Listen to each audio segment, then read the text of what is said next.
Novembre ou peut-être en décembre, Madame la mairesse, après l'élection municipale, on vous avait rencontré par une journée très froide d'hiver, pas très loin d'ici en fait, en compagnie de mes collègues, Kathleen était là également, pour vous indiquer à vous tous qu'on souhaitait tous les deux, en fait tout le groupe, la réalisation de la Dalle Park. Mais qu'il restait des étapes à préciser, que le concept restait à préciser, que les citoyens de la région devraient nécessairement être consultés. Alors aujourd'hui, nous revenons ici pour vous dire d'abord que la Dalle Park se fera, mais qu'encore...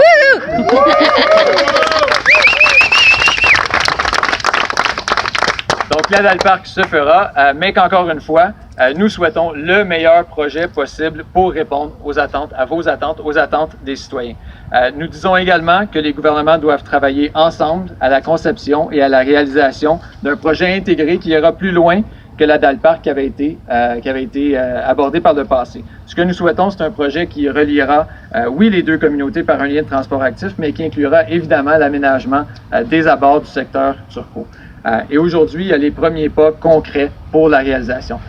Pour y arriver, la Ville de Montréal et le gouvernement du Québec se sont entendus sur un processus de consultation que la mairesse, évidemment, vous présentera sous peu, et sur un partage à part égale des travaux menant à la conception et à la construction afin de consolider tous les besoins exprimés par les citoyens et par les résidents du quartier.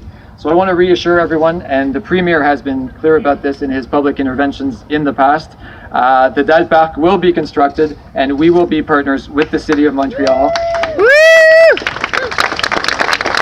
We will be partners with the City of Montreal to look at a larger project to include the surrounding sites as well. And it starts with the consultation process outlined today, with the confirmation of shared costs of all the work leading up to the conception of this project and of its construction. And today is really the start of a partnership which will lead to one of the signature infrastructures in the City of Montreal.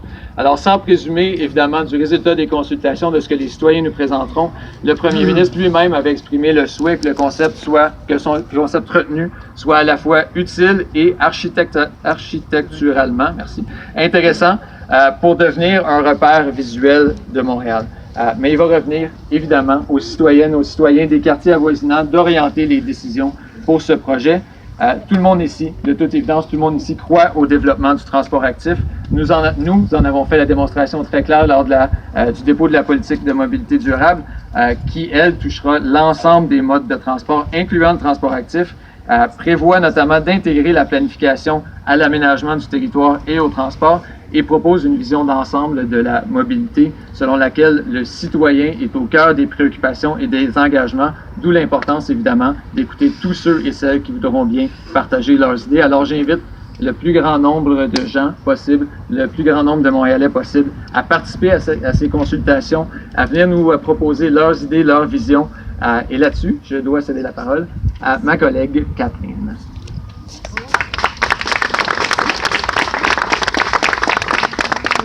Alors, je salue à mon tour mes collègues André Fortin, Dominique Anglade et oui,